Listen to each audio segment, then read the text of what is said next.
Hola, ¿qué tal? Amigos del mundo de inteligencia artificial, ¿cómo estáis? Noveno episodio, noveno programa, otra vez acompañado de Álvaro y Arnau, de Social Web y Grower. ¿Qué tal? ¿Cómo estáis? Muy bien. Yo me estaba planteando, cerraremos la temporada, o sea, haremos episodio 10 primera temporada y luego ya iremos a segunda temporada. No lo hemos hablado, pero se me acaba de ocurrir ahora al escucharlo. No sé, pero es un buen número, ¿no? El 10 para decir que empezamos. Lo que pasa es que los siguientes episodios van a salir en pleno agosto, que también es un inicio de temporada un poco extraño, ¿no? Hola, buenas. Nada, yo soy de mantener la consecución de los números hasta el final. Que luego tiene gusto de, oye, ¿has escuchado el test de Turing 64? Luego eso gusta. El 64 era buenísimo, tal. O sea, ya cuando, Exactamente. cuando vayamos por el 300, ahí habrán números muy buenos.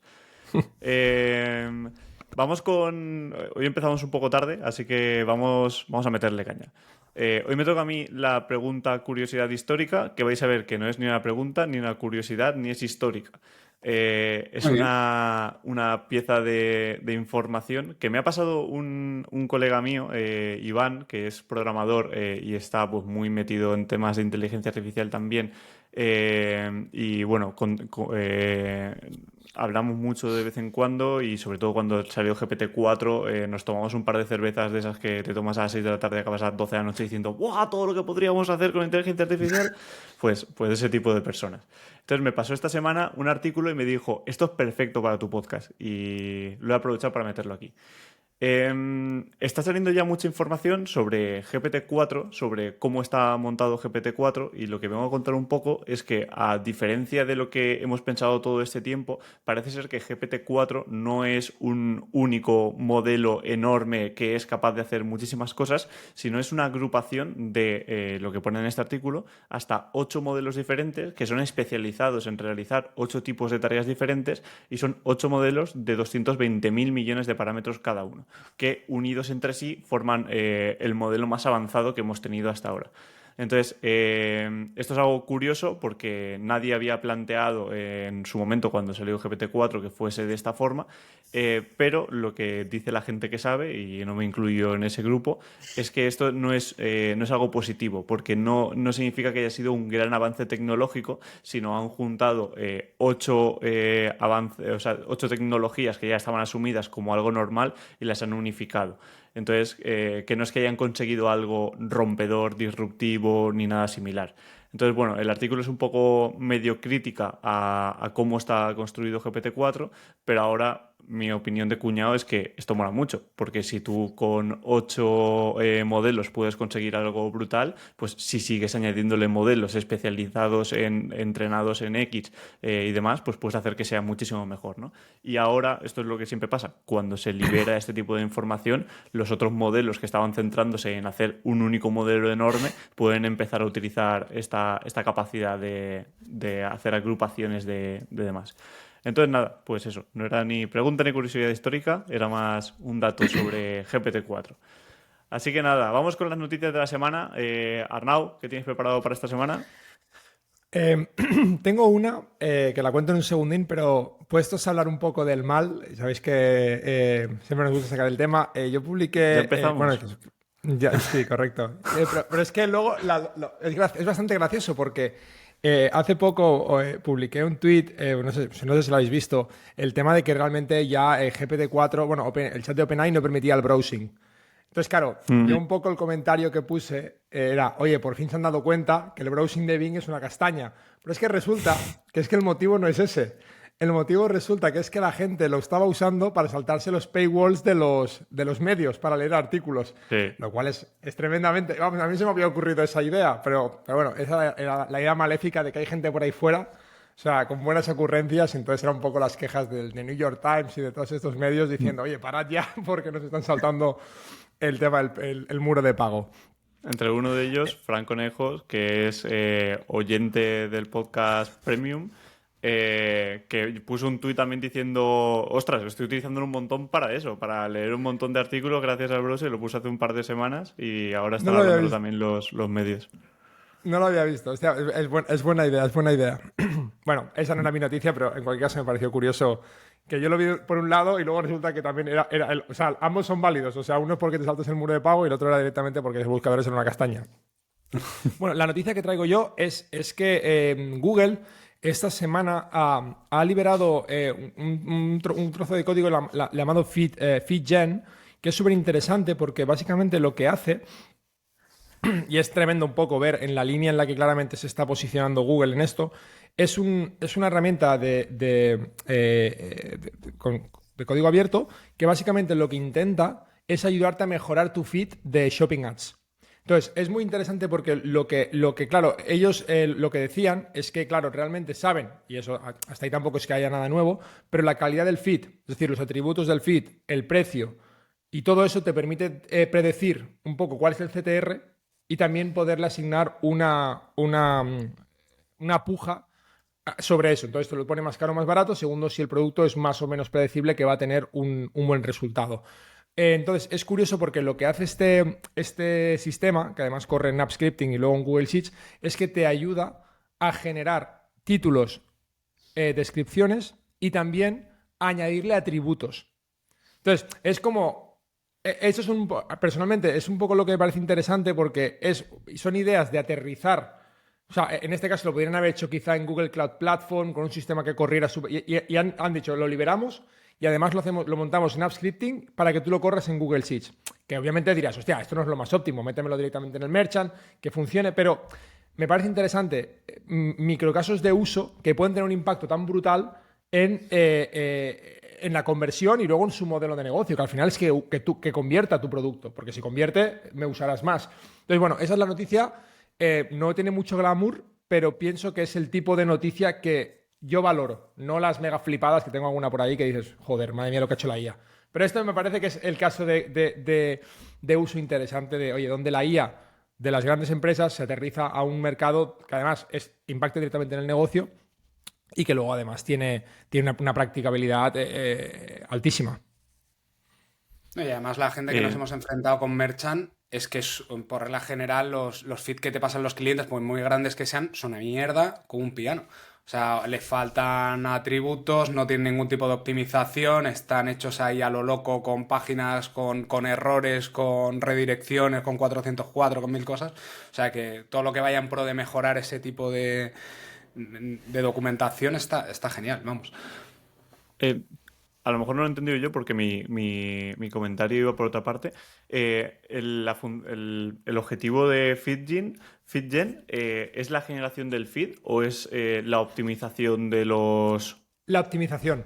Es decir, Vale. tú subes un feed y luego pudiendo usar FeedGen, lo que haces es ayudarte a mejorar la descripción del producto, el título y los atributos que no tenga.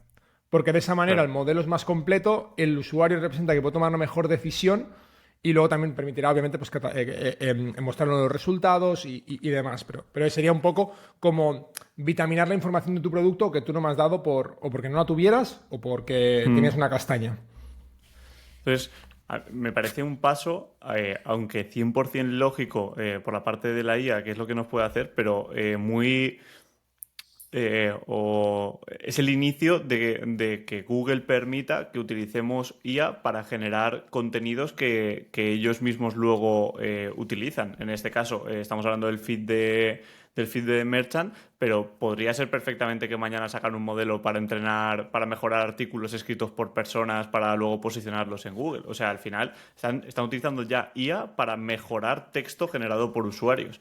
Y ellos... pues son los más damnificados si esto se populariza hasta tal punto que todo el mundo utiliza solo esto, ¿no?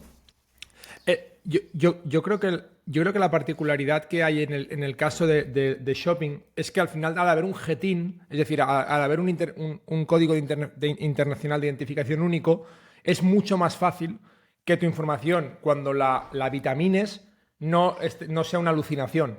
Es decir, oye, mira, yo veo esto, veo cuál es el GTIN, porque tú me tienes que decir, o sea, realmente esto no es, subes un atributo y alegría. O sea, entonces, cuando tomas información de esas, yo puedo realmente llegar a saber que es un elemento único y, o sea, que no me estoy inventando cosas o las estoy scrapeando y montando, estoy buscando, pero la referencia es exactamente esa. Entonces, yo pienso que también eso juega un valor importante frente al contenido... no diría abstracto, o al contenido científico que quizá, o sea, o al contenido, no sé, no fundado en una referencia única que es indiscutible entre elementos, digámoslo así. Entonces yo pienso que eso también juega un papel importante, en empezar por ahí, digámoslo así. Sí, muy curioso. Álvaro, ¿vamos con el tuyo? Venga, pues yo voy a hablar de Google también. En este caso parece que se están poniendo las pilas y hay varias noticias interesantes. Y es que el CEO de DeepMind, el amigo de Mis Hassabis, que el otro día no nos acordábamos del nombre, ha comentado el hecho de que el próximo algoritmo que tiene Google de generación va a ser bastante más potente que ChatGPT. O sea, va a eclipsar a ChatGPT. Bueno, si no os acordáis o si quien no lo sepa, DeepMind ya forma parte de Google. De hecho, ya se llama Google DeepMind y es conocido por proyectos como AlphaGo, que fue la IA que ganó a finales de 2015 el campeonato de Go. Luego, después de eso, sacaron AlphaZero, que aprendió en 24 horas y ganó a expertos en ajedrez, en Shogi y en Go. Y por otro lado han hecho otro desarrollo diferente, que es el de AlphaFold, que es para predecir las estructuras de las proteínas. Vamos, que han hecho bastantes trabajos ahí importantes en diferentes ramas usando la IA. El tema es que están trabajando en un sistema que se llama Gemini, que según el CEO de DeepMind, pues eso va a ser bastante más potente que ChatGPT. Gemini está todavía en desarrollo, es un modelo en lenguaje grande. Y lo que intentan ponerle como valor añadido es combinar las técnicas que han ido aprendiendo en AlphaGo para aportar con ello al nuevo modelo unas capacidades que a día de hoy, por ejemplo, no están resolviendo de forma correcta. Modelos del lenguaje como GPT, ChatGPT y demás. Y con ello lo que quieren hacer es dotarle de capacidades de planificación y de resolución de problemas. Ya sabemos que toda la parte de resolución de problemas específicamente no es lo que mejor se le da, pues ahí querían potenciar ese modelo con esos aprendizajes que han tenido. Y esto, vamos, AlphaGo se basa en aprendizaje por refuerzo, que es un concepto que han estado trabajando muchísimo la gente de DeepMind y donde son muy fuertes. Y para quien no lo sepa, básicamente el aprendizaje por refuerzo es enfrentarse a una serie de problemas complejos a base de iteraciones, ¿no? De acciones repetitivas, en las cuales se recibe un feedback positivo o negativo y en base a eso se va aprendiendo, ¿no? Y eso es un punto muy fuerte en todo el trabajo que ha hecho DeepMind y es su forma de intentar aportar un valor diferencial a este modelo del lenguaje con el que quieren intentar atacar, ya que con BART no han llegado o no están llegando a donde se supone que tienen que llegar, pues con Gemini quieren dar ese salto cualitativo, ¿no? Bueno, Palm 2 en este caso. Sí. Que luego seguramente lo que harán será sacar Palm 3 basado en lo que están diciendo ahora. No creo que cambien nomenclaturas y tal. Bueno, pues una noticia para mí esperanzadora, aunque sabemos que detrás de estos titulares también hay mucho marketing y mañana saldrá Mark Zuckerberg o Arnau, uno de los dos. Recordar el vídeo que hizo Álvaro cambiándole la cara a Arnau por la de Mark Zuckerberg. Mañana saldrá diciendo que ellos tienen un modelo que será mejor que GPT-5 directamente. Entonces, bueno, por esa parte un poco de marketing, pero por otra me gusta que haya algo que supere a GPT-4, que les haga ponerse las pilas o que sea capaz de rivalizar, que tengamos la capacidad de elegir en cada momento cuál utilizar, porque ahora es que prácticamente está claro, es que es GPT-4 si quieres calidad y si quieres cantidad te vas a un cloud, pero mola que aparezca un poquito más de alternativas. Sí, yo no tengo mucho que añadir. Personalmente, eso. Es que es gracioso porque veis mi noticia y la de Álvaro, que en este caso no las hemos compartido previas a esta reunión, y son como los dos extremos del mundo. Va a ser mucho más potente, pero de momento optimiza tu feed de shopping, que a mí me ayudará a ganar más pasta, ¿sabes? O sea, entonces, bueno, yo pienso eso, que a mí personalmente, de lo que llevamos de podcast, lo más interesante es lo que has comentado tú, Víctor, del tema de poder amalgamar diferentes tipos de modelos y que al final quizá resulte que lo que haya que hacer sea eso, porque eso sí es más factible, ¿no? Es decir, yo tengo dentro de DeepMind un equipo de personas dedicadas a montar un algoritmo de cálculo, otro montando un algoritmo específico de, no sé, historia, otro específico de ciencia, y al final quizá eso es mucho más eficiente Porque en el mundo de la empresa también es mucho más eficiente siempre en microequipos que no macroequipos, ¿no? O sea, entonces, bueno, no sé cuánto de realidad al final es paradigmático, y es que más, justo mientras me estaban viendo la noticia que habías pasado tú, Álvaro, ha visto una noticia que ponía de Sam Altman. El mundo de o sea, la época de los grandes modelos ha terminado. O sea, era el titular, obviamente haciendo un poco clickbaiting, pero, o sea, me he quedado mucho con esta idea que has dicho tú, Víctor, y cuánto de real va a permitir en agilidad y en capacidad ser mucho más eficiente que en macromodelos, ¿sabes? De una toneladísima de parámetros, cuando quizás es la agregación de ellos los que generan. O sea, la agregación de ellos, de los modelos que también se amalgaman, lo que permite que al final sea un modelo mucho más inteligente. Sobre eso es que yo en el artículo que he leído, que lo escribe una persona con peso, con muchos seguidores, divulgador de inteligencia artificial con tablas, eh, lo ve como una crítica hacia OpenAI, diciendo que como que no han conseguido nada revolucionario, que simplemente han hecho esto. Pero es que, desde mi punto de vista, el simplemente eso es súper escalable. Entonces, no sé, a lo mejor es que no se puede hacer, o que no tiene sentido, o que no tendría calidad, pero yo lo veo súper potente el hecho de que se puedan agregar modelos fine-tuneados, optimizados para X cosa y que trabajen todos de una forma así única, ¿no? Me recuerdas en uno de los libros de Taleb, dice una cosa que es como muy graciosa. Decía no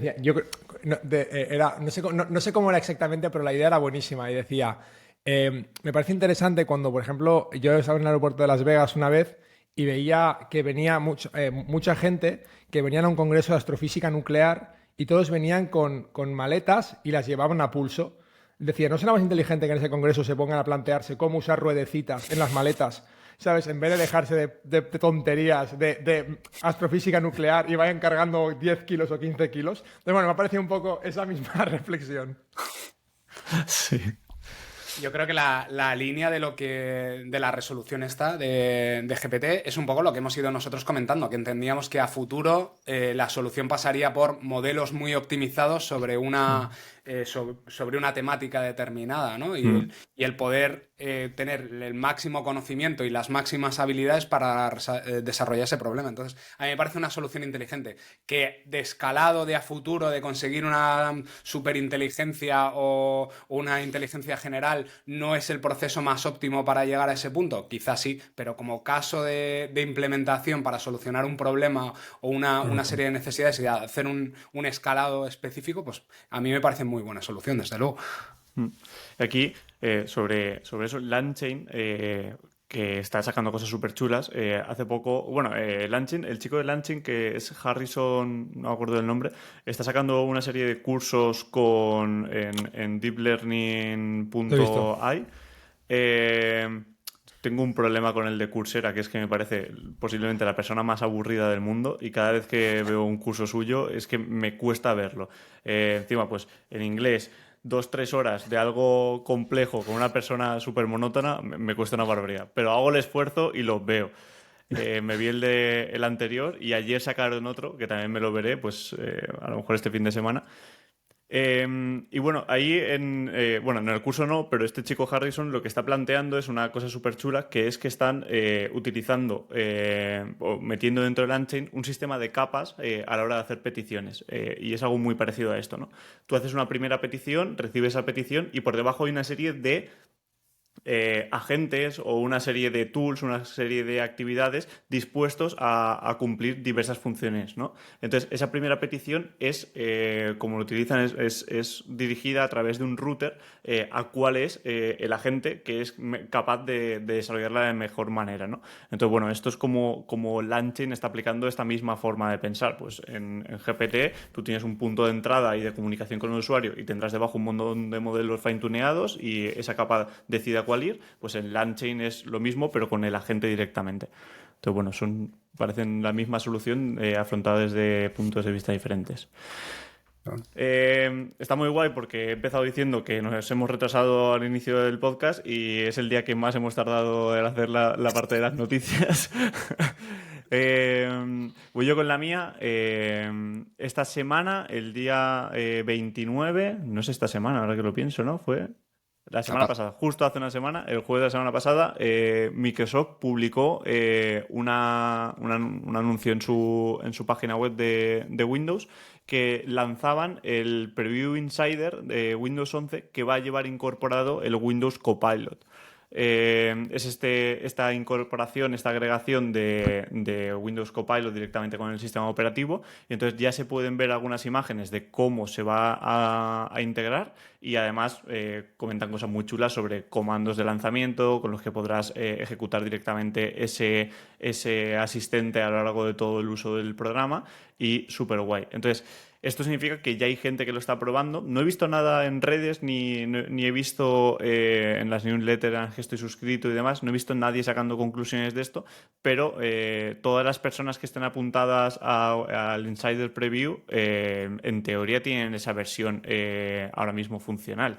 Entonces, bueno, posiblemente la semana que viene traigamos algún análisis. Yo tengo, si no recuerdo mal, yo en una de mis cuentas de email estoy en Insider Preview y precisamente tengo que formatearme la Surface. Entonces voy a intentar rescatar esa cuenta y a ver si en la Surface, que como tiene mucha vinculación con Windows, con Microsoft, le meten actualizaciones más rápido que al resto de equipos. A ver si para la semana que viene puedo instalarme esta versión Preview y probar directamente lo que sería GPT en Windows, aunque sea el GPT de Bing y no el GPT de OpenAI. Pero bueno, sobre todo para luego decirles a Arnau y Álvaro que deben dejar Apple y pasarse al lado comercial. Pero bueno. Bueno, Nada, listo. Cuando nos demuestres que no es Cortana vestida de otra forma,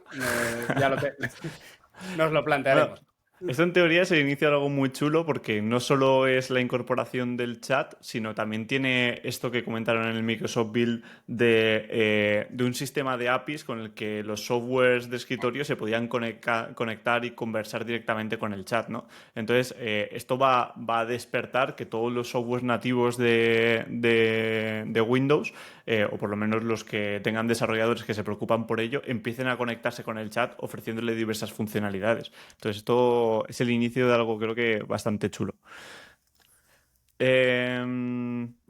Y ahora sí, vamos con el tema de la semana. Esta semana queríamos hablar de educación. Creo que, bueno, ya hemos ido soltando alguna pildorita y entonces hemos dicho, oye, pues vamos a dedicarle un podcast entero. Además, los tres estamos bastante relacionados con la educación también. Somos formadores, cada uno en nuestra materia, y estamos siempre ahí dando clases, charlas, cursos y demás, ¿no? También, pues bueno, ya sabéis que Álvaro y Arnau son padres, también seguro que están súper preocupados por esto, aunque sus hijos son jóvenes, pero aquí hay mucho que decir, ¿no? Entonces, nada, queríamos dedicar un episodio entero, lo hemos ido preparando y vamos a ello. ¿Quién de los dos quiere empezar? Dale tú, Sí, Álvaro. sí, pues yo cuando empecé a pensar este tema, lo primero que me vino a la cabeza es el hacer una retrospectiva, ¿no? De empezar a pensar cuando yo era pequeño qué papel tenían los profesores en mi vida o qué imagen tenía sobre ellos, ¿no? Y lo primero que me vino era, a diferencia de lo que hay ahora mismo, o sea, yo tenía un profesor y para mí era como un guardián de conocimiento, una persona que era experta en un tema y que cada vez que tenía una necesidad sobre su asignatura o sobre su área de experiencia, pues entonces iba ahí y me informaba o aprendía o conseguía esos conocimientos, ¿no? Poco a poco, con la llegada de las tecnologías, o sea, yo tengo 40 años, ¿no? Pues dentro de ese periodo pues se pasa por muchas cosas, evidentemente. Entonces, bueno, pues ahí entró Internet, ahí entró la Encarta, me acuerdo, por ejemplo, que fue un cambio de cara a hacer una enciclopedia digital de cara a hacer los trabajos, entraron una serie de cosas y poco a poco es como que esa imagen de ese profesor, de ese guardián de la información, de esa persona que era como el oráculo al que ibas a responder en las dudas que podías tener, se ha ido difuminando, ¿no? Y entonces es el planteamiento que me fue viniendo a la cabeza, es decir, ahora mismo el conocimiento está por todas partes y los profesores simplemente son una pieza más de esa obtención del conocimiento. Y creo que si lo miro de forma retrospectiva y veo la evolución que han tenido los profesores en este tiempo, o sea, ha llegado Internet, han llegado las diferentes formas de conseguir la información, ha llegado YouTube y y no sé hasta qué punto ha cambiado la docencia. O sea, yo lo sigo viendo muy parecido al punto en el que estaba yo, incluso a alto nivel, a nivel universitario. Ostras, es que es el mismo temario desfasado muchas veces, con las mismas formas de enseñar, con los mismos procesos. Entonces, no sé, o sea, está muy bien que metamos la IA en esta parte de la docencia, pero creo que lo mismo es una puntilla más en el ataúd de lo que es la docencia que conocemos, y que realmente hay un replanteamiento mucho, mucho más grande, ¿no? Es como la forma en la que empecé a hilar Mm. este tema. No sé qué opinión tenéis vosotros. Yo estoy bastante de acuerdo y además ahora cuando lo estabas contando estaba pensando un poco en mi caso en concreto. Yo recuerdo, yo he sido muy mal estudiante toda la vida, toda la ESO, hasta que llegué a hacer, yo hice SMR, que es un ciclo formativo medio, y DAO, que es un ciclo formativo superior. Cuando entré en eso, como que me cambió un poco el chip porque me empezó a motivar lo que estaba haciendo, le dedicaba un montón de ganas. Y el tema de tener un profesor delante con un temario anticuado, en ese momento para mí fue matador. Durante toda la ESO me daba un poco igual que fuese así, pero en ese momento que tenía muchísimas ganas de aprender, muchísimas ganas de hacer muchas cosas, que tuviese profesores que porque tenían un reglamento o una serie de leyes establecidas o una formación cerrada, anticuada desde hace años, no estuviesen no sé, actualizados, por así decirlo, a mí me mataba. Y me pasaba mucho que yo por las mañanas aprendía un lenguaje o aprendía X cosa, y por las tardes aprendía lo más puntero, lo que se llevaba en el mercado. Entonces, si yo hubiese dicho, no, yo hago mis 6 horitas de clase y luego por la tarde al parque, cuando salía al mercado laboral, me habrían dicho, pero tú ¿en qué programas? Estás haciendo aplicaciones J2E con Oracle, no sé qué, y eso no lo utiliza nadie. Pero no, al contrario, yo me busqué por internet, que es un poco hilado con todo lo que dice Álvaro, me busqué por internet la formación necesaria para salir a ese mercado laboral, ¿no? Entonces, yo creo que al menos desde que yo empecé en el mundo tecnológico y luego fui derivando hacia las ramas del marketing en las que estoy ahora mismo, la formación dejó de ser para mí un tutor aprendizaje. Era internet expuesto con un montón de información y tu capacidad de entrenarla, de asimilarla. Que a día de hoy me hace mucha gracia cuando alguien dice, no, es que yo soy autodidacta. ¿Y qué significa autodidacta? Que no tenía un profesor. Ya, tío, pero te has leído todos los documentos que has visto en internet, 1000 vídeos, has hecho cursos online, no sé qué, no sé cuántos. Eso no significa autodidacta. Autodidacta significa que te has estado dando de golpes contra la pared hasta que has aprendido tú a no darte de golpes, ¿no? Pero es eso, que la formación ha cambiado tanto en los últimos años que ya no dependemos de ese tótem, ese guardián del conocimiento. El conocimiento ahora es libre, está en todas partes y depende un poco más de ti la capacidad que tienes de acceder a él, más que de una persona venga y te lo implante en la cabeza, ¿no?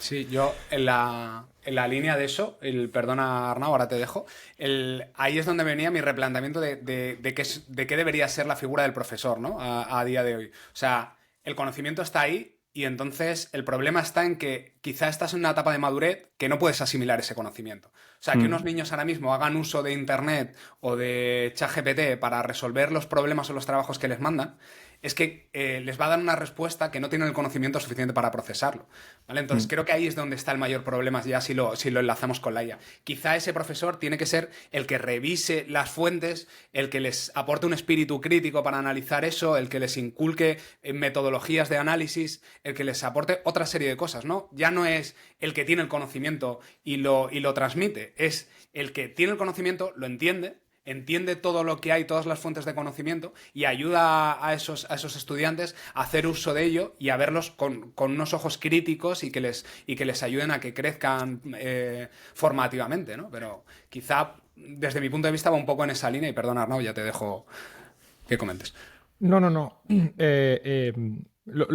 Comparto vuestras reflexiones. Yo creo que para mí hay algo que no se ha dicho y que para mí es de lo más... O sea, solo por matizar un comentario de lo de Víctor, yo creo que el temario muchas veces no es obsoleto, lo que pasa es que no es aplicable. Y yo creo que eso es lo que es importante. Porque, y con obsoleto me refiero, no estudié ingeniería informática, yo estudié ingeniería industrial en especialización en energía nuclear, y allí hay mucho material que realmente simplemente no es aplicable porque no lo entiendes. sea, dadme un caso al vuelo, ¿para qué sirve la derivada de un coseno? Pues la derivada de un coseno es para entender cómo se mueve un péndulo, por ejemplo. Lo iba a decir, pero te me has adelantado. Bueno, pero lo he dicho yo antes, así que he contado como que no lo habías dicho. O sea, no, pero a lo que me refiero, que hay un montón de información que a mí lo que me hubiera gustado es la matemática para comprar cromos, la trigonometría para intentar montar un avión de papel que llegara a literalmente 100 metros. O sea, yo creo que el valor del profesor, además de lo que habéis dicho, y lo comparto al 100%, para mí es darle casos reales. O sea, yo creo que al final lo que ha hecho famoso en muchas escuelas de negocio es aportar casos reales. O sea, oye, dadme un caso real de donde un equipo más pequeño pueda ganar a una empresa grande. Pues mira, vamos a hablar de, yo qué sé, cómo Kodak hizo no sé qué. Eso es un caso real que hasta ahora pues era un poco eso, de sacarlo de los libros. Y yo creo que eso es una de las patas que yo más he echado en falta en toda mi vida estudiantil. O sea, yo no he tenido casos de prácticos nunca. Nunca. Me hablas de la teoría de Bernoulli de colas, que si no, o sea ni idea. O sea, vale, ¿para qué sirve todo eso? Por eso yo no me acuerdo de nada, literalmente de nada, de lo que estudié. Luego yo pienso, que va un poco en el hilo de lo que estáis diciendo vosotros, yo pienso que el mundo en el que nos encontramos ahora mismo es bueno, lo de ser infoholic, ¿no? Es decir, lo de adicto a la información. Yo pienso que el reto no es la información ahora ya, es la información ordenada, adaptada y bien puesta. Porque yo he estudiado programación en la versión autodidacta que dice Víctor, ¿no? Es decir, leyendo vídeos, mirando cosas, y al final, aún así no es válido eso. O sea, no es válido en el sentido de, vale, ¿quieres montar una web? ¿Por dónde empiezas? ¿HTML, CSS? ¿JavaScript? No, JavaScript seguro que no, pero CSS o HTML. Ya es una pregunta que para alguien que no tiene nada de idea, ya puede generar una duda suficientemente importante. Decir, bueno, mira, voy a tomar el CSS que sé que es para darle estilos. Vale, pues y ahora llegas allí, terminas eso y no te vale para nada. No, bueno, vamos a empezar entonces por HTML. No, bueno, es que antes había que haber montado un servidor. Eso lo has estudiado. Hostia, no. Entonces, es como, creo que el problema, y lo veo mucho con la IA, yo mismo intentando dar saltos un poquito más allá de mis capacidades de programación, me estoy enfrentando a un reto que es la IA alucinándome, dándome cosas que a mí no me están ayudando a formarme porque las gordas, me lo estoy montando, oye, montar un servidor en Django, eso no lo está sabiendo hacer. Entonces, claro, para mí, el profesor, o lo que a mí me ayudaría, obviamente, es adaptar todo eso. Lo de dar 30 minutos más en un examen porque eres hiperactivo es un absurdo. O sea, porque realmente muchas veces no le va a ayudar. Quizás adaptar el contenido. Entonces, yo pienso que el nivel como hay que entenderlo, hemos empezado con los profesores, para mí hay 3 niveles. Obviamente, profesor es uno, estudiante es otro y aprendizaje es otro. O sea, ellos son como las 3 tríadas, o sea, la tríada que yo creo que hay que ver, porque para mí el concepto de profesor debería ser el más parecido al de padre o al de político, es decir, referente. ¿Sabes? Entonces, es alguien que es capaz de aplicar casos de uso, alguien que es capaz de extraer valor de la paja y que todo eso a ti te sea útil.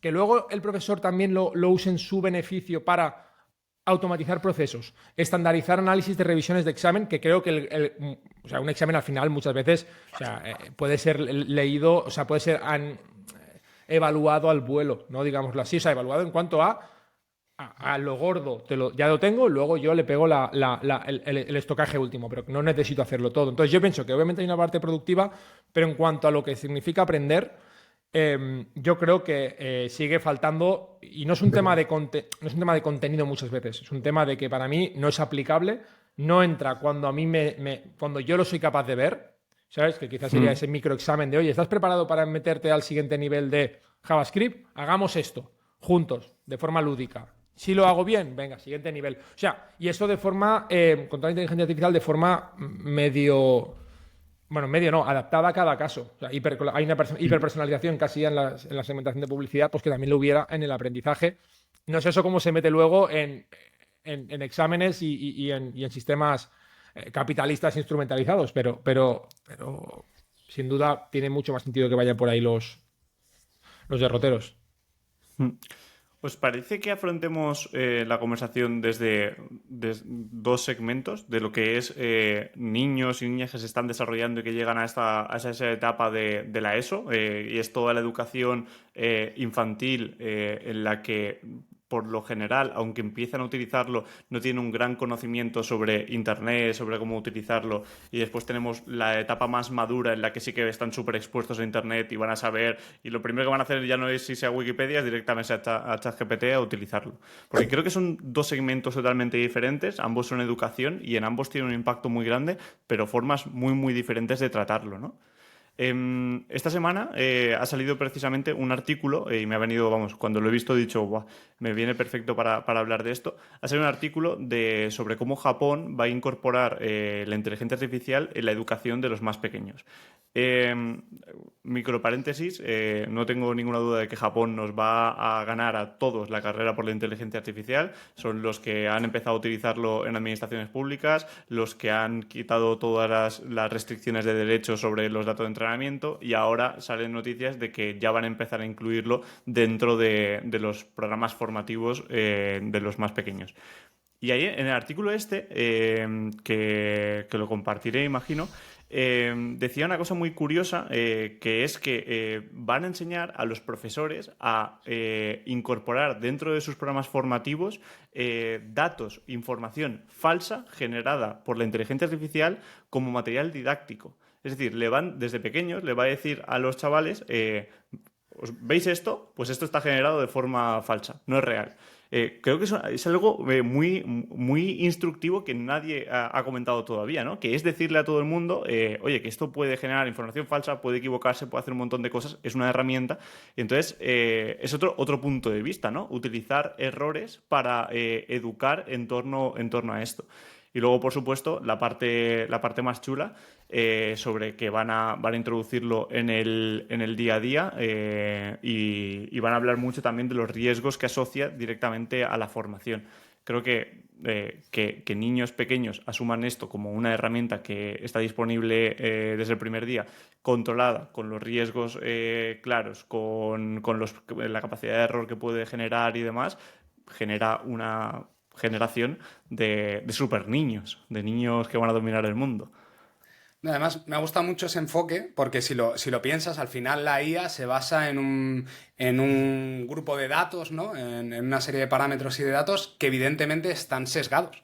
Entonces, si te van a contar la historia en base a los datos que tengan, te van a contar los personajes en base a los datos que tengan. Y con ello van a seguir alargando todas esas deficiencias que tenemos como sociedad en base a ello. O sea, si tiene muchos datos me lo invento, médicos que sean blancos, te va a reforzar el concepto de que los médicos son blancos y que son europeos y que son X, ¿no? Y que son hombres, ¿vale? Y va a seguir reforzando eso. Si eso se lo damos como aquí tienes el sesgo, entiende que esto no es correcto, que tú cuando vas al médico ves mujeres, ves gente de diferentes etnias, ves gente de diferentes culturas, también es una forma de ayudarles a tener un espíritu más crítico. Entonces me parece un enfoque bastante interesante, ¿no? Y también luchar contra ese tipo de evolución que vamos a ir generando si nos vamos a basar en una base de aprendizaje que evidentemente está sesgada. O sea que lo veo muy guay. Y luego hay una cosa que no sé, creo, vamos, en diferentes países de Asia sí que se ha comentado, que se hace, no sé exactamente en cuáles, ¿vale? Pero el tema de controlar a la sociedad, ¿no? Quizá eso extrapolado a los niños, el tener algún tipo de reconocimiento facial sobre los niños y ver si están cansados, si están concentrados, si están... O sea, eso lo podría hacer una IA perfectamente. Ya no es controlo a esta persona para que haga esto y le voy a dar X puntos y lo voy a etiquetar en tal, sino, oye, le voy a ayudar con estos conocimientos que tengo para ver si realmente está aprovechando estas clases, si le están aportando, si le tengo que potenciar más o menos. O sea, si yo estoy viendo ahora mismo la cara de un niño y de repente está pensando en otra cosa, o se establece un patrón que siempre que va a matemáticas está haciendo otra cosa, está pintando, está escribiendo, está mirando para otro lado. O sea, todos esos aprendizajes nos pueden ayudar mucho en la evolución de los niños. Y creo que quizá este tipo de países que tienen ese tipo de tecnologías más implantadas y más elaboradas puede ser un punto muy interesante. Ahí hablamos de una cosa súper chula que nos puede ayudar muchísimo la IA, que es de la personalización de la educación. Es Sí. decir, de que cada niño es un mundo diferente, cada adulto es un mundo diferente y se les ataca en cuanto a quiero formarte, quiero transmitirte estos conocimientos de forma diferente. Y el problema que tiene ahora mismo un docente es que con 30 y pico niños en una clase, clases diferentes, tú no puedes personalizar esa comunicación, esa forma de enseñar. Estandarizas y cuando estandarizas, pues dejas a niños fuera del proceso general de la formación, ¿no? Entonces la IA lo que puede venir es precisamente a eso, lo has dicho muy bien Álvaro, detectar cómo ayudar a cada niño en cada caso y hacer algo personalizado para cada uno de ellos. Arnau está muy reflexivo, ¿eh? Arnau Sí. Guau, guau, está guau. No, haciendo... no, no, O, no, o no lo acaba de, sé. o acaba de hacer la lista de la compra mientras estábamos hablando o tiene un speech El aquí de 3 horas. chorizo no lo tengo para comprar. Hostia, no, o sea, uf. Mm. Es que lo estáis llevando a un nivel tan profundo muy, muy pantanoso para mí. O sea, porque yo. em, o sea, os digo lo que pasa por mi cabeza, que me cuesta hasta estructurarlo. Yo hay lugares donde veo evidente el uso, ¿vale? Ahora me voy a terreno más llano, ¿vale? Es decir, a la orillita de la IA, ¿no? Y la educación, o sea, en la orillita yo lo veo claro donde hay casos de uso donde realmente sí tiene valor. Es decir, tiene valor, por ejemplo, permitir grabar las clases y generar resúmenes, lo que implica no tener que correr. Yo copiaba pizarras que no entendía. Permite ampliar explicaciones sobre contenidos, permite realmente Mm. generar un cierto copilot. O sea, yo lo digo siempre, o sea, Joan Sau es mi mejor amigo de la carrera. Él sabe que la mitad de la carrera es suya. O sea, mi título, la mitad es suyo. Yo se lo debo a él porque me permitió aprender, copiar, estudiar, o sea, preguntarle. Yo lo llamaba a él era mi copilot. Yo le llamaba y le decía, Joan, esto no lo entiendo. Y me decía, mira, Arnau, es por esto. O sea, yo nunca fui hábil en cuanto a la ingeniería, fui hábil aprobando exámenes, pero no en cuanto a esa parte de la ingeniería. Y yo le debo la mitad de mi carrera. O sea, yo tuve un copilot y fue lo que me permitió generar una carrera. Entonces, yo ahí son mejoras muy evidentes de la IA, pero todo lo que estáis diciendo me genera un cierto... me genera un cierto miedo porque o sea, estoy leyendo un libro ahora que va un poco al hilo de esto, no de esto, pero que me está explotando la cabeza, muy recomendable, que se llama 4000 semanas, productividad para mortales, de Oliver Burkeman. Creo que es el mejor libro que he leído en años, pero de verdad, sobre la antiproductividad. Y entonces un poco todo lo que me suena a esto, lo hilo ahora con la conversación, es como al capitalismo de la educación ya, o sea, realmente a instrumentalizar más a los niños, porque en el aburrimiento también hay imaginación. Cuando un niño se aburre, Mm. también aprende. Cuando un niño encuentra que esto no le llama, también le permite... O sea, no sé hasta qué punto estamos Está claro, queriendo... está claro. Uah, es que no lo sé, no tengo una decisión clara. Sí, que Yo lo tampoco que hay que tengo... convertir a los niños en máquinas que estén, pues si estás 5 horas en el colegio, que estés 5 horas super focus, ¿no? Yo creo que va más por la línea de que es ese copilot, ese refuerzo en casos en los que hace falta. Por ejemplo, hay niños, ya lo he contado alguna vez en el podcast, que mi novia es maestra, y hay niños que dices, es que yo necesitaría estar con ese niño todo el día para que recupere un nivel que por exceso de esa divagación mental, que luego al final esa persona, la vida seguramente pasa mucho, son genios porque la cabeza les va a tanta capacidad de pensamiento que es incapaz de centrarse en lo que está diciendo la profesora porque hay cosas más interesantes y desarrollan su mente más allá, ¿no? Pero aún así, aunque eso pase, esa persona tiene que tener unos conocimientos base para luego enfrentarse a la vida. Si no te conviertes en una persona hiperactiva, sin cultura, sin conocimiento, y eso puede derivar en cosas muy malas para tu propia vida, ¿no? Entonces, creo que no es algo general, no es algo, oye, utilizamos la IA para que todos los niños estén aquí 24/7 estudiando y se conviertan en unos empepinados de la educación.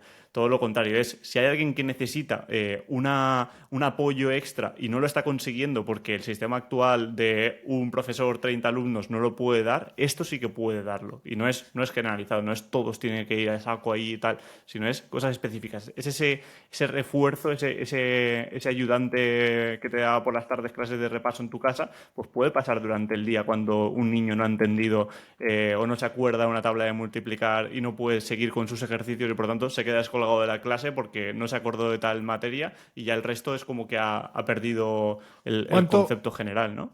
cuánto crees, Víctor? Y no lo digo, o sea, es una pregunta casi filosófica. ¿Cuánto crees que aporta quedarte estancado una hora Mm. intentando resolver un problema o intentarte pasarte una pantalla de un videojuego frente a preguntarle a la IA y que te monte un jugador de Minecraft y que te lo arregle o que te resuelva el problema al minuto? ¿Cuál crees que tiene más, no más valor, no es una palabra correcta, pero en el caso de la IA es que directamente quita el primero? Quita, en grandes Sí. rasgos, digámoslo así, ¿no? Entonces, ¿tú cómo lo ves? Bueno, como lo veis, básicamente, pero...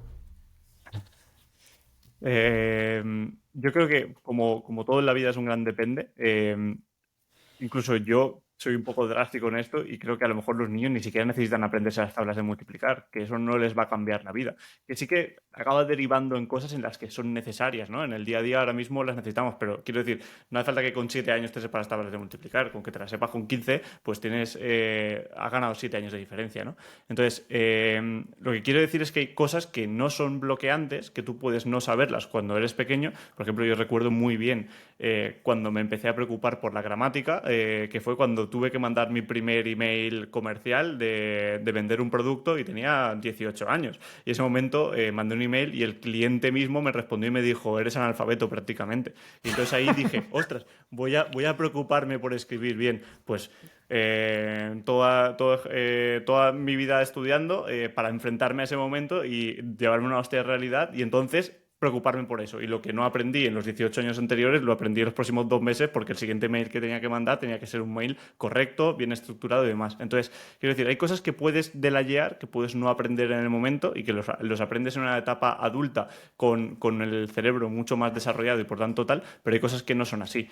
Si, por ejemplo, si tú desconectas en algún punto por las matemáticas, porque me voy a este ejemplo, pero podríamos irnos a cualquier otro. Tú desconectas en las matemáticas porque consideras que no van contigo, que no has aprendido las bases, que no estás entendiendo nada, a lo mejor los próximos años de tu vida son un gran... Pues cada vez que viene a clase de matemáticas mi cerebro apaga porque no estoy entendiendo absolutamente nada, porque la formación de base la perdí porque hubo un día que estaba mirando por la ventana a dos perros que estaban ahí haciendo cosas, ¿no? Entonces, creo que es un gran depende. Hay situaciones. Y si esta posible idea que nos estamos montando un poco en la cabeza de forma rápida podría ser un solucionador de esos problemas, podría ser una herramienta para que de forma rápida los niños y niñas aprendan algo que el profesor no ha sido capaz de explicar, o incluso me lo llevo a vuestro terreno. Sois padres, todavía vuestros hijos sois jóvenes, pero dentro de poco vais a tener que hacer con ellos los típicos deberes por las tardes, ¿no? Y ayudarles a tal, y tendréis que reaprender cosas, igual que tuvieron que reaprender mis padres para poder transmitírselo. Pues a lo mejor, si vosotros también sois más capaces de refrescar información y encontráis una forma más ágil de aprender un montón para transmitir ese conocimiento a vuestros hijos, a lo mejor también es una gran funcionalidad. No sé, yo creo que cada caso es un mundo, cada niño, cada persona es un mundo, y esto es lo bueno de la IA, es la capacidad de personalización, de llevarlo a un punto súper específico desde lo más generalista. Álvaro, ¿quiere comentar algo?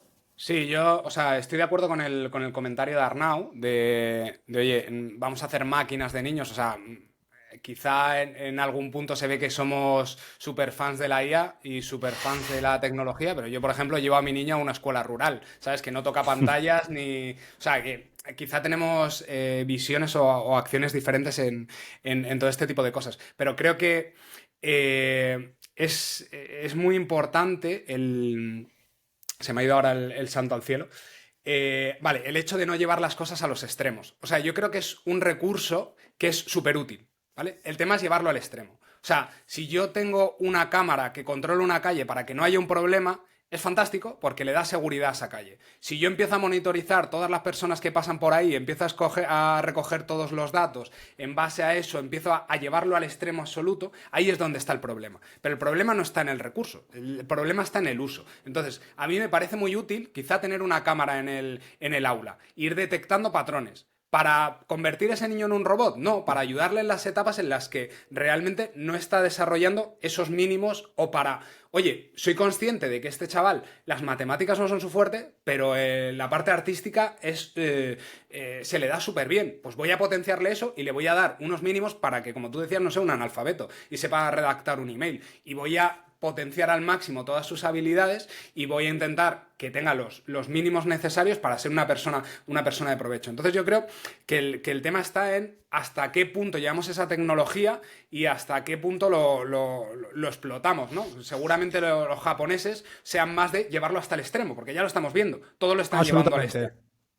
¿Vale? Y entonces posiblemente los tengan a todos los niños sentados, cuadriculados así, el que se mueva o gira la cara es que ya no está concentrado y entonces le voy a poner un plan de no sé qué y tal. Pero yo creo que el recurso es cojonudo, pero si el caso de uso es convertirnos en robot, es horroroso. Pero creo que sí que son herramientas súper chulas. Por ejemplo, leía el otro día a gente de Open University, que ya quizás saltamos a ese punto de gente más formada, que usaban los datos de los alumnos para predecir el rendimiento y poder ayudarles. O sea, ese recurso me parece súper útil. Oye, nosotros estadísticamente por datos sabemos que la gente que no entrega el primer trabajo en una asignatura tiene una tasa de suspenso del 40%. Hostias, pues tengo esos datos, sé que no me lo están entregando, puedo procesar toda esa amalgama de datos y darles una solución y promover que tengan una buena continuidad docente y que no acaben dejando la universidad en el primer año. Para mí eso es súper útil. ¿Y estás monitorizando los datos de esos usuarios? Sí, pero no los estoy monitorizando para moldearlo a mi imagen y semejanza y que mañana sean todos San Altman. No, los estoy haciendo para que puedan evolucionar y puedan aprovechar al máximo la decisión que han tomado, ¿no? Entonces, ese tipo de acciones creo que es hacia donde lo tenemos que llevar, ¿no? Creo que el enfoque de Arnau estaba muy bien comentado, pero quizás eso, aprovechar esos recursos para hacer algo lógico dentro de esa etapa formativa, ¿no? Lo comparto al 100%. O sea, yo pienso que al final, o sea, yo pienso que hay un riesgo muy claro y es que cuanto más fácil sea de usar, o sea, el problema de la pornografía y de la adicción es el fácil acceso que hay a ella. Antes tenías que ir a un videoclub, ahora es directamente entrar en una página. El problema de hacernos más subnormales va a ser en la facilidad a que a alguien le generes una pregunta difícil y te genere una respuesta rápida y tú te la creas. Entonces, hay un proyecto que yo ya llevo bastante tiempo hablando con la gente de allí y tal, porque me interesa, que lo ha hecho Elon Musk, que se llama Synthesis, ¿vale? Que básicamente es una escuela. Es una escuela que la ha montado, porque la montó para la gente, los tíos de SpaceX, y luego de ahí intentó, pues bueno, lo está intentando mover. Pero a mí una cosa que me mola mucho, y siguiendo un poco a lo que estamos diciendo, yo pienso que hacen falta más clases, más ya edad adulta, o instituto, más clases de pensamiento crítico. Y yo pienso una cosa que realmente no estamos encontrando, es escenarios donde las decisiones no sean A o B. O sea, realmente toda mi carrera es hacer algo en lo que realmente llegues a decir, la hipotenusa del triángulo era 4. ¿Sabes? En cambio, hay muchos problemas de estos que se plantean en síntesis que creo que la IA está especializada en generar ese tipo de dicotomías y escenarios que son difíciles de generar, pero que sí realmente pueden generar mucho pensamiento crítico. Y eso sí creo que es una área súper importante que debería de incluirse mucho más. O sea, para mí, mi mentalidad personal con mis dos hijos es pensamiento crítico y preservación de su identidad. Ese es mi foco. Si luego no saben sumar o multiplicar, no es que diga que no me importe, ¿sabes? Pero si dejan de ser quienes deben ser o quienes quieren ser y además no tienen y se mueven por la masa, van a ser unos desgraciados seguro. Porque es que ya se ve que realmente genera desgracia no seguir lo que tú sientes y realmente perder quién eres. Entonces, yo ese foco para mí es como un poco el que más le veo el filo peligroso a la facilidad de la IA, porque ya se ve con Internet. ¿Sabes? Y lo que están haciendo los japoneses de aplicar IA, esto es falso, a día de hoy lo podrían hacer también con los blogs. Este blog tiene un contenido falso. Las mejores cacerolas.com es una web de un nichero. ¿Sabes? Ya lo podrían hacer ahora. ¿Sabes? No hace falta que se pongan con la IA con esto. Entonces, para mí, mi mentalidad en cuanto a eso es, yo los usos los veo, lo que... Y vamos, es que no es que los veas, que creo que se deben de aplicar. Lo que para mí es importante... Y es lo que la gente creo que nos está tocando es, uno, cuando yo era pequeñito había clases de ofimática, creo que debería haber clases de inteligencia artificial, o sea, eso, clases de aplicación de la IA, porque va a tener un impacto como la ofimática la tuvo en su momento, en una envergadura digo, a nivel instituto, pero también pienso que de lo que podríamos estar beneficiándonos más es de que la IA nos ayudara a generar escenarios, oportunidades de aterrizaje al mundo real, porque tiene bases de datos enormes que nos permiten entender cosas, y de generar escenarios donde se pudiera fomentar el pensamiento crítico. No leyendo a Platón otra vez y hablando de la teoría de la caverna, sino, oye, ha pasado esto, un tío ha descubierto una cosa, ha sido el otro el que lo ha ayudado a descubrir y otro es el que lo ha ido a buscar. ¿Quién se tiene que llevar el mérito? Solo puede ser una persona. Hablemos. ¿Sabes? Entonces, ese tipo de escenarios generan pensamiento, discusión, debate. Entonces, bueno, yo para mí es una de las partes que creo que la gente no la está explorando en esa línea, más que en los usos específicos. Y los usos específicos, muchos son evidentes y útiles, y no tengo ninguna objeción. Para mí hay que subir la humanidad a otro nivel. Y el nivel superior no está en la información ni en el resultado, está en la capacidad de generar un pensamiento crítico sobre tu persona, porque te vas a encontrar con yo 33 años y pegando cambayas en muchas cosas de tu vida porque no tuviste un gap year y no estudiaste lo que querías, porque, o sea, yo creo que ese es por lo menos mi prioridad como padre. Ahora no lo voy a aplicar aquí como si fuera yo el ministro de Educación. Como padre, ese va a ser mi foco. O así lo pienso, lo quiero ejecutar, básicamente. Has dicho... Di tú, Álvaro, di tú. Vale, no, hay un punto interesante de lo que ha comentado Arnau, que creo que además es uno de los problemas que más les atañe ahora mismo a los docentes en un nivel más alto, y es el hecho de, bueno, yo tengo una serie de problemas, ¿no? Que le pongo a los alumnos y los alumnos lo responde la IA. ¿Qué pasa ahí? Yo creo que el problema es en esos problemas que estás haciendo que se resuelven de cualquier forma, ¿no?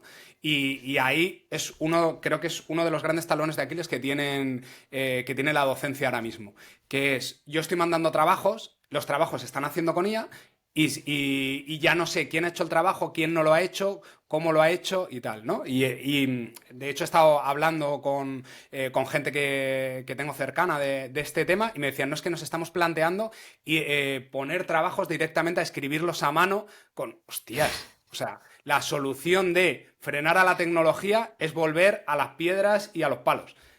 O sea, entiendo que es que no hay recursos y por eso se va ahí, ¿no? Pero es duro eso. Y quizá hay un replanteamiento que me parece que va muy en la línea de lo que comentaba Arnau, que es, oye, quizá es que las preguntas que estamos haciendo no son las adecuadas, o la forma de evaluar el trabajo que está haciendo no es el adecuado. Si nosotros le damos casos específicos o líneas de pensamiento que puedan desarrollar las habilidades de cada uno y nos dé respuesta en base a eso, quizá eso nos enriquece mucho más, ¿no? Eso lo comentaba yo hace unos cuantos podcasts que decía Víctor, oye, estoy evaluando a gente para trabajar, o sea, mi línea de actuación va en eso. Yo hago una serie de preguntas y no espero que me digan esto que lo he cogido de este libro, que uso esta herramienta. Lo que busco es que me den una línea de pensamiento, algo diferencial. Pues creo que quizá la forma de evaluar todo esto va a ser un poco esa, el tener un espíritu crítico, el poder analizar las cosas de una forma diferente, el pensar fuera de la caja, que eso no lo hará una máquina, y que demos unas respuestas que realmente aporten un valor que va en nuestra línea de pensamiento, en esa identidad que comentaba Arnau, ¿no? Yo soy así, hago las cosas de esta forma, tengo esta serie de opiniones y desarrollo esta problemática y esta solución, y no sé, creo que eso es uno de los problemas principales que estoy viendo y que me trasladan los docentes en todo esto, y que quizá puede ser una buena línea de planteamiento para resolverla. Solo una mini cuña, Víctor, y te dejo. Solo para que nos demos cuenta, la tecnología que se desarrolla actualmente, me refiero a redes sociales y demás, algoritmos de recomendación, solo busca reforzar tu pensamiento. O sea, porque es con lo que tú sintonizas. O sea, es que hay que entender que el contraargumento, si no lo buscas específicamente y de forma proactiva, no existe. Incluso si a OpenAI no le das la lógica de contraargumenta esto, le dices, oye, dame ideas sobre por qué el nazismo fue un gran movimiento. O sea, es que te va a dar respuestas, probablemente. Te va a decir, mira, pues el nazismo ayudó a recuperar Alemania después de la Primera Guerra Mundial, ayudó a cohesionar un Estado que después del... O sea, es que es verdad. Es que es verdad que el nazismo tuvo parte positiva. ¿Sabes? ¿Que fue luego una cosa buena? No, para nada. Pero que eso es la parte peligrosa, que todo ese sesgo y toda esa lógica va en pros del refuerzo. Y el refuerzo es muy peligroso, porque genera trampismo, genera un montón de movimientos peligrosísimos. Entonces, perdona, Víctor, ya está, digo, solamente No, por hacer no, eso, que totalmente yo... de acuerdo. El nazismo tuvo cosas muy... Es broma, broma. No, Como, joder, como Eh, o sea, salgan los, como salgan los shorts. los shorts. En estos fragmentos, ya La veréis verdad lo que si me rápido meto que en nos cada banean el berenjenal, canal de YouTube. me meto en cada berenjenal, pero bueno. Es que claro, hemos hablado muchísimas cosas. Lo primero es decir eso, que tenemos un problema muy grande, que es que vamos a... yo ya estoy generando una dependencia enorme respecto a la inteligencia artificial y no a una inteligencia artificial generalista, sino a una específica. Yo ya estoy generando dependencia con OpenAI y ChatGPT y al final, aunque yo me lo lleve a un terreno menos crítico, más accionable, al final yo ya estoy medio coaccionado. Es decir, cuando ChatGPT me dice la mejor forma de programar, la mejor forma de hacer esto es esto, como no tengo el conocimiento, yo ya me fío, lo pruebo, funciona, tiro para adelante. No he sido crítico, no he sabido si existe otra forma. Comentas, Arnau, el caso este de si le preguntas de alguna forma asertiva, te va a decir que sí. Oye, el nazismo es bueno, te dirá sí, porque esto y esto y esto. Pasaba, lo comenté hace un par de podcasts y lo hilo con lo que quería decir antes. Ese profesor que suspendió una clase entera porque cogió trabajo, se los pasó a ChatGPT y dijo: ¿este trabajo podría estar hecho por inteligencia artificial? Sí, podría estar hecho por inteligencia artificial. Claro, ese sí significa, claro, existen posibilidades. Claro. Le estás preguntando a un modelo predictivo si existe alguna posibilidad. Una posibilidad significa 0,00001% de probabilidad, significa sí en este caso. Entonces, coger algo como súper, no sé, súper literal, ese sí, tratarlo como un sí rotundo, como hay un 100% de probabilidades de que esto haya pasado, te lleva a una equivocación y en este caso el criterio de cada uno de cómo afrontar este tipo de herramientas es súper importante. Entonces también sigo con esa línea de pensamiento. También os conté ese caso de una compañera, una amiga que es profesora en la universidad de aquí de Valencia.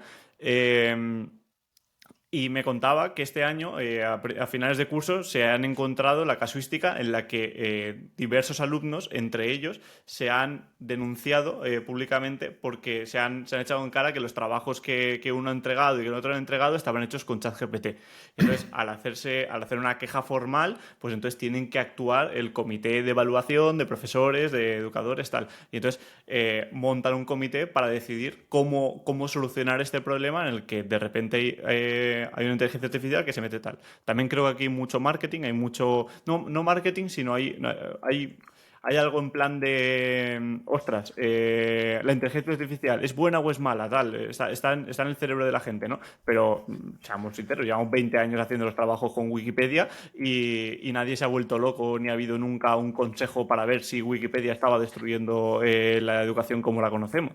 Entonces, ahora mismo, yo lo que quería transmitir con esto es que nos estamos enfrentando a los problemas malos, estamos actuando de forma proteccionista, estamos intentando seguir continuando con nuestro modelo educativo y protegernos de la IA, no estamos intentando de alguna forma asimilarlo como algo positivo. Entonces, es como suele funcionar en el mundo. Estaba hablando con Álvaro justo antes de empezar el podcast sobre los programadores en el mundo del SEO, ¿no? De cómo tienen un desarrollo hecho y cuando tú llegas como consultor y les propones X cambios, pues muchas veces dicen, no, que es que esto ya funciona bien, tal. O sea, somos muy proteccionistas con lo que llevamos toda la vida acostumbrados a hacer. Entonces, lo primero en lo que nos vamos a enfrentar es a gente diciendo, no quiero eso. Conforme pase el tiempo y esa gente empieza a decir, bueno, a lo mejor puedo quererlo, tal, entonces se va a ir incorporando poco a poco en nuestros días hasta que al final se convierta en algo de uso habitual. Pero va a ser tan lento, o sea, de aquí a que el día de mañana veamos eso que acabamos de comentar de una inteligencia artificial metida en un colegio haciendo X cosas, que van a pasar 10 años, 15 años, hasta que lleguemos a ese punto y rompamos con un patrón, se desarrollen un montón de leyes, también se desarrollen mucho más los modelos para que no sean tan no sé, que sean capaces de coaccionar de alguna forma el pensamiento crítico o a los alumnos, va a ser una barbaridad. Eh, Y por rematar, tema de trabajos hechos en casa. Ya para mí, desde hace años, hacer un trabajo en casa tiene poco sentido. Ya en edad adulta, no tanto pensando en niños, sino edad adulta, entre comillas. A partir de los 13, 14 años que ya eres más o menos libre y puedes hacer un poco lo que quieras sin que tus padres te estén supervisando todo el rato. ¿Qué valor tiene a día de hoy para un niño hacer un trabajo sobre la redacción de un libro cuando lo primero que va a hacer es buscar en internet ese trabajo y lo va a tener ahí expuesto y va a ser capaz de copiar, pegar y entregarlo? Pues si ahora encima tenemos una inteligencia artificial, ¿qué valor tiene en casa hacer eso? O sea, tú cuando le mandas un trabajo a alguien de hazme un resumen de este libro, dime qué es lo más importante, tú no quieres evaluar el trabajo. Tú lo que quieres es que esa persona lea ese libro, lo entienda, tenga una familiaridad con la lectura, con la capacidad comprensor, la capacidad... no me sale ahora. El entender de lo que se está hablando, razonar sobre eso. No quieres un trabajo, quieres que esa persona haya desarrollado un pensamiento sobre un libro que para ti es importante o sobre una mecánica, ¿no? Y esta semana ha salido en Twitter, llevan semanas saliendo, como hace un par de semanas salió como ChatGPT había caído una barbaridad en uso en Google Trends, había pasado de la puntuación esta que tiene Google Trends de 100 a un menos de un 50, que lo tengo ahora mismo, y lo primero que dijo todo el mundo es, cuidado, el hype, la ola de inteligencia artificial se está cayendo. Esta semana ha salido otra publicación que es una comparativa entre las dos keywords, ChatGPT y Minecraft, y se ve claramente cuando Minecraft empieza a pegar un subidón, ChatGPT empieza a bajar. Razonamiento que existe aquí, además el gráfico es perfecto. Razonamiento que existe aquí, se ha acabado el curso. Entonces, al acabarse el curso, los chavales han dejado de utilizar ChatGPT para hacer sus trabajos y han empezado a descargar Minecraft en masa porque le viene el verano por delante. Pero es que estamos hablando que las búsquedas de ChatGPT han descendido en más de un 50% cuando ha empezado el verano. Y no estamos en agosto, no estamos en época de que los adultos cojamos vacaciones, estamos en edad de que los chavales ya no están en el colegio. Entonces estamos hablando de que más del 50% de las personas que utilizaban ChatGPT en los últimos meses eran personas que comprendían la edad de entre los 13 años y los 22 años. Esos son el 50% de los usuarios de este tipo de modelos a día de hoy. O sea, son estudiantes. Entonces, la inteligencia artificial a día de hoy ya tiene un impacto muy grande en la educación. No sabemos si es positivo o es negativo, pero está ahí. Está ahí. Yo sobre lo que tú decías, Víctor, veo tres cosas. Primero, y le cae al profesor, bueno, o al profesor, o no sé si, o al plan docente o al plan formativo, elegir un libro que sea de interés. Yo os digo, porque lo recuerdo, o sea, lo recuerdo como si fuera ayer. O sea, yo me tuve que leer, ¿vale? A una edad, 15, 16 años. Historia de una escalera de Boro Vallejo, Tres sombreros de copa de Miguel Miura, o sea, Miguel Miura, y luego Amor o pedagogía de Unamuno. Son tres mierdas, con perdón hacia la literatura española, para un niño de 15 años. Eso es para alguien que se fuma un puro con un coñac. O sea, que es que eso no... Digo, que es que realmente leerte una obra de teatro, o sea, es lo más soporífero que existe. O sea, digo, si bueno, por lo menos me la llevas a verla, pues por lo menos la veo y la explico. Pero es que y leerme un libro de teatro es durísimo. Entonces, yo por hecho que me pasaba lo mismo porque en mi colegio, en mi instituto, lo que se hacía era que se cogía el libro el único autor de libros que había en mi pueblo. Entonces, ya no es que fuese un libro de Unamuno, es que os vais a leer este libro porque Vicent ha escrito un libro y todos los alumnos de este instituto van a escribirlo. Y entonces mi madre me decía, pero ¿tú cómo vas a desarrollar un amor por la literatura cuando estás leyéndote un libro porque una persona que ha nacido en el mismo pueblo que tú ha escrito un libro? Pues ese mismo ejemplo, pero comparando a otra persona. O sea, imagínate si a mí me dolió para que me acuerde de los libros, sí. Exactamente los libros. Entonces, claro, a mí personalmente, por ejemplo, la monopedagogía me ayudó mucho, me cambió la vida, pero porque yo me sentía maduro para leerlo. ¿Sabes? En los otros dos no me acuerdo de nada. Entonces, claro, realmente yo pienso que la primera parte, y donde la IA puede ayudar, es a generar, porque en eso es bueno. Oye, ¿qué libros pueden ser útiles para una persona de 15 años? Dame argumentos, vamos a contraargumentarlos, vamos a buscar un libro que sea útil. Primer punto, ya tenemos un libro que sea útil. Vale. Ahora vamos a intentar que la gente, con todo lo que hemos hablado y hay una probabilidad de lectura alto, vamos a intentar que haya conseguir pues, que de forma sistemática controlar, de una forma no controladora, pero sí útil, que la persona se lo lea. Luego, yo creo que hay dos partes interesantes aquí, y lo hilo con una historia mía. Yo pienso que los exámenes más difíciles que he hecho en mi vida eran los de jazz, cuando estaba estudiando la carrera, que era básicamente un examen de 10 minutos. La tía te daba un la y te decía, venga, tócame cántame esto que te estoy mostrando aquí, esta partitura, pero ahora vamos a hacerlo en escala mixolidia. Vamos a cambiarlo esto Entonces, claro, eso era una locura, porque es que ahí es tu cerebro a pleno rendimiento funcionando. Y el otro ejemplo, en tiempo real. Y el otro ejemplo era el más vasto para mí, que era lo opuesto. Era el caso de centrales nucleares, que era un tío que nos decía, al examen podéis traer lo que queráis. Vale, móvil no, a día de hoy, pero podéis traer lo que queráis. Libros, cuadernos, todos puestos a apuntes. Ahora, el examen que pasaba, que tenía muchas redundancias. No era lo típico de cuando tienes el lateral de un triángulo y el otro lateral, uno mide 5, el otro mide 4, ¿cuánto mide la hipotenusa? Ya, vale, pues, o sea, este tío era como en plan de, vale, tienes una central, hoy hace viento, se te ha cagado una paloma en un pan, en un de esto, una tubería tiene una pérdida de no sé qué, que quizá la información que no te vaya para nada. Pero todo eso era difícil y ahí necesitabas tú saber lo que querías buscar. Entonces yo pienso que realmente, y lo hilo con el tercer dato y ya concluyo el comentario. Hubo un estudio que es muy pequeño que hizo Nielsen sobre el uso del chat GPT aplicado a directivos y lo que demostró es que mejoraba un 59% la parte del heavy lifting. Es decir, si entendemos un proceso de trabajo como el brainstorming, es decir, la parte inicial, la parte de carga y la parte final de la edición, donde claramente más ayudaba era en la del medio. Era en comprimir todo eso. Entonces, en el libro, y ahora ya lo hilo o lo remato con lo que estábamos comentando, yo no veo mal que haya trabajos en casa. Lo que creo que tiene que servir la IA, y permitiendo la IA, es para ayudarme a generar un brainstorming de posibilidades, que nosotros mismos lo usamos para generar curiosidades de ChatGPT, ideas. O sea, lo usamos para eso. Eso nos permite generar un pensamiento crítico y decir, vale, me interesa esta y esta. Eso genera, oye, ayúdame a montar varios argumentos de este libro, y luego tú te cargas de refinar eso y de ir prompteando, dame contraargumentos, ¿por qué dices esto? O sea, y al final para mí lo que tiene valor no es si lo ha hecho la IA, es si el conjunto madre es un conjunto genuino en cuanto hacia la lógica de pensamiento que lo que yo hacia donde yo lo quería llevar. Entonces eso es lo que para mí, que no sé si es fácil de medir eso luego en cuanto al profesor, para mí eso es el valor realmente de la IA y eso es muy sólido. Lo que no es sólido es preguntarle, devolverlo y copiarlo y llevarlo, ni es sólido tampoco no hacer nada y hacer como decía Álvaro, cogerte con una máquina de escribir y ponerte tú solo a reflexionar al respecto. Yo pienso que es la amalgama completa lo que lo hace potente. No sé eso cómo se corrige, también lo digo, pero así es como yo entiendo que debería ser el futuro de los trabajos en casa, que me parecen bien, porque implica también hacer cosas específicas para también desarrollarse trabajando. Yo del... Ay, perdona, Víctor. Sí. No, tranquilo.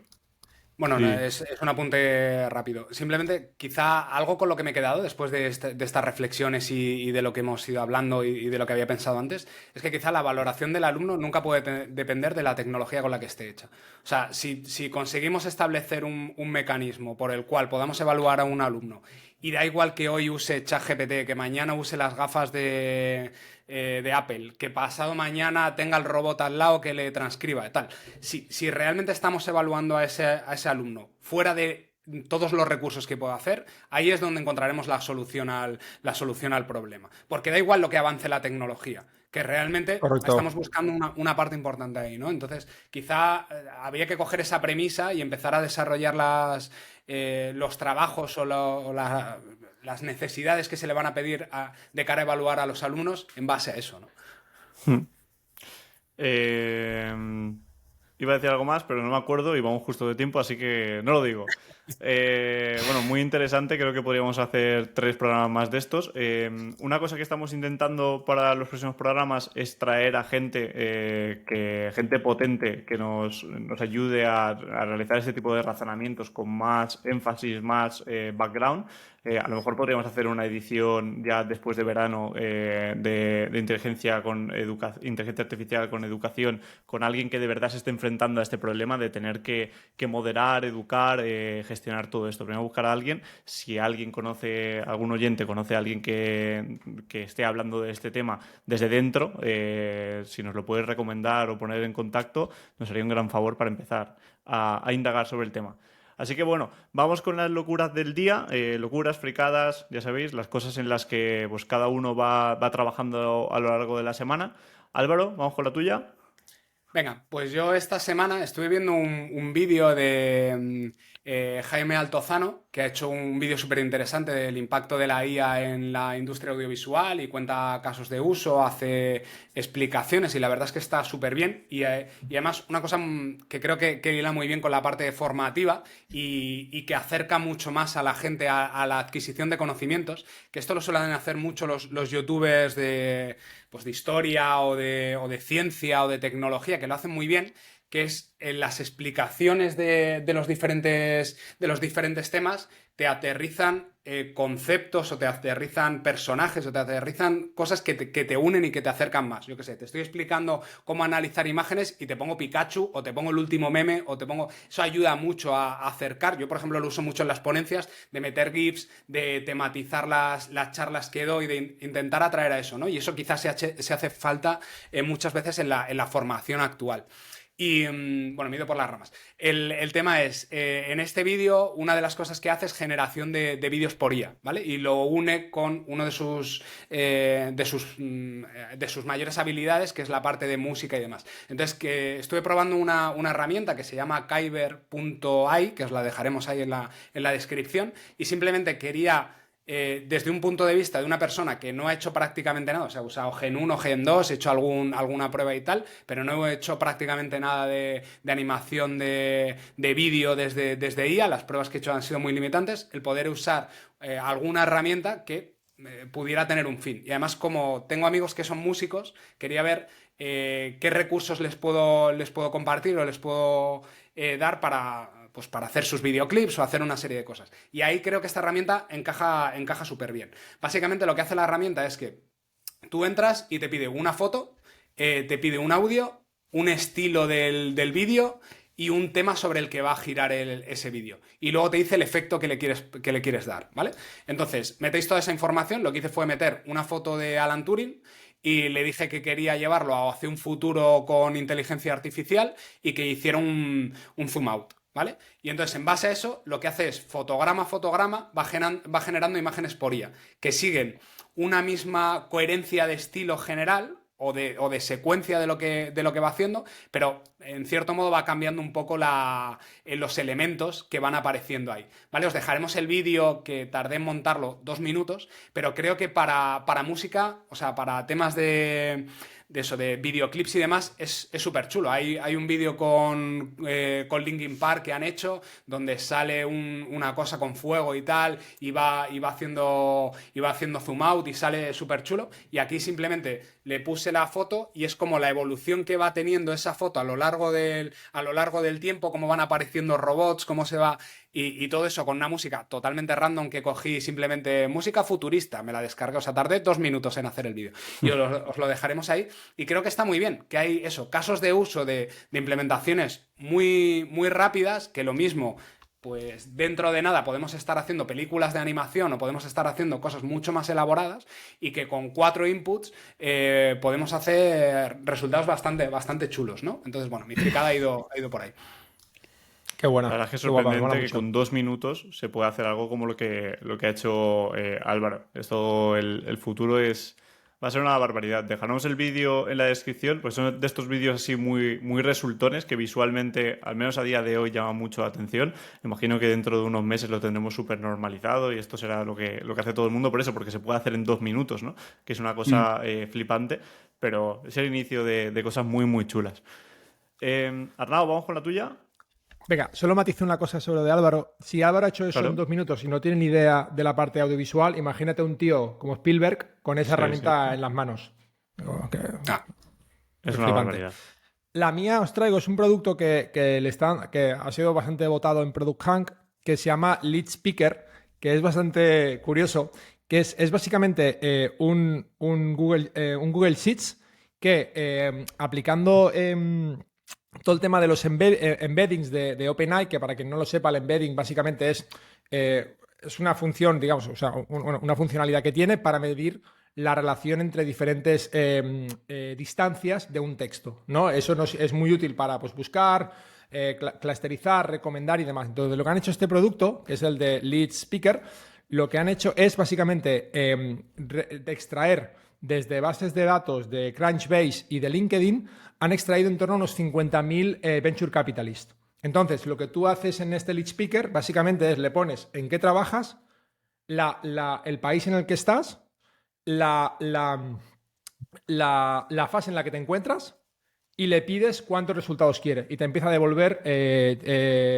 venture capitalists que pueden ser aptos para invertir en tu proyecto. O sea, muy útil porque lo de ahora, como ahora todo el mundo es VC y investor y founder y... Entonces, pues bueno, creo que está chulo porque ya te digo, hay 50.000 ahí metidos. Tiene pinta de que le van a ir metiendo más, pero bueno, otro caso de uso interesante de agilidad para la toma de decisiones.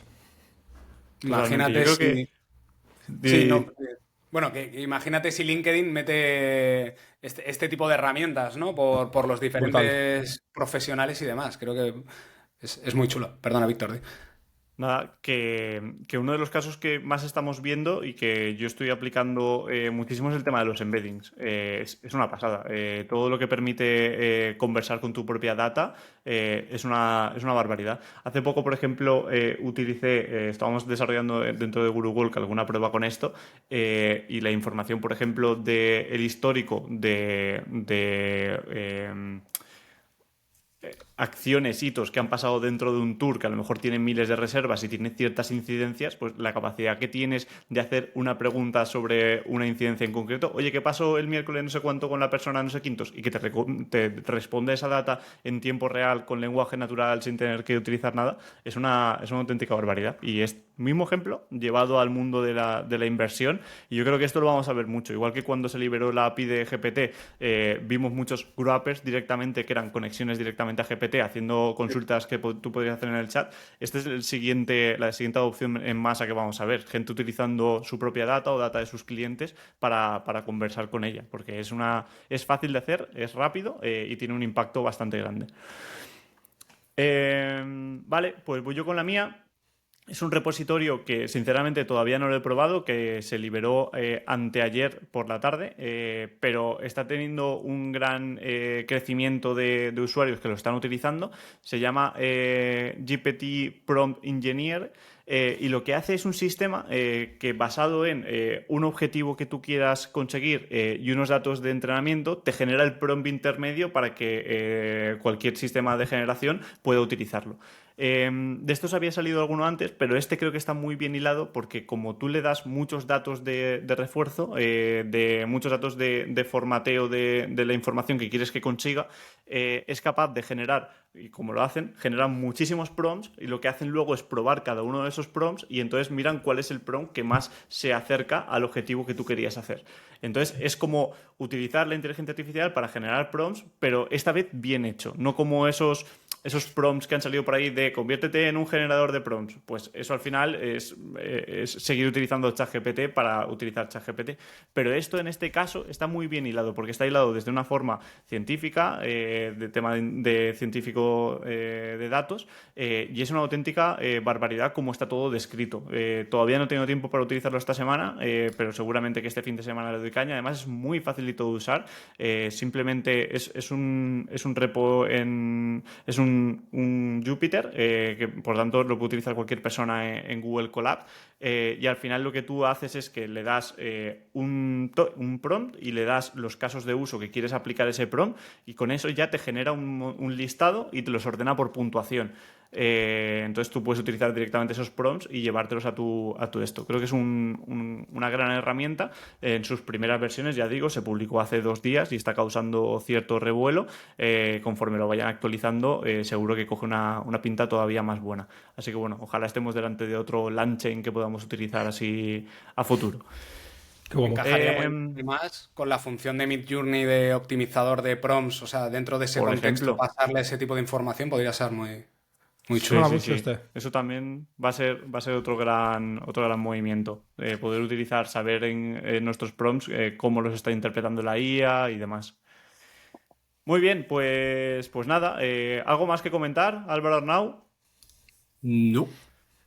Esta Nada por mi semana parte. no tenemos comentario de la audiencia, aunque sí que hemos tenido comentarios en podcast y vídeos, pero de audiencia contestándose entre ellos a las preguntas, lo cual me parece que ya mola mucho, que estamos haciendo ahí un poquito de comunidad. Poco a poco. Así que nada, procedo a despedir el podcast, a poner las musiquitas finales mientras decimos adiós y esas cosas. A ver. Ahí está. Pues nada, Y de- Álvaro Arnau, muchas gracias por acompañarnos una semana más. 9º episodio, la semana que viene tendremos el 10º, que suenan a muchos ya. 10 semanas haciendo esto, así que nada, nos vemos pronto.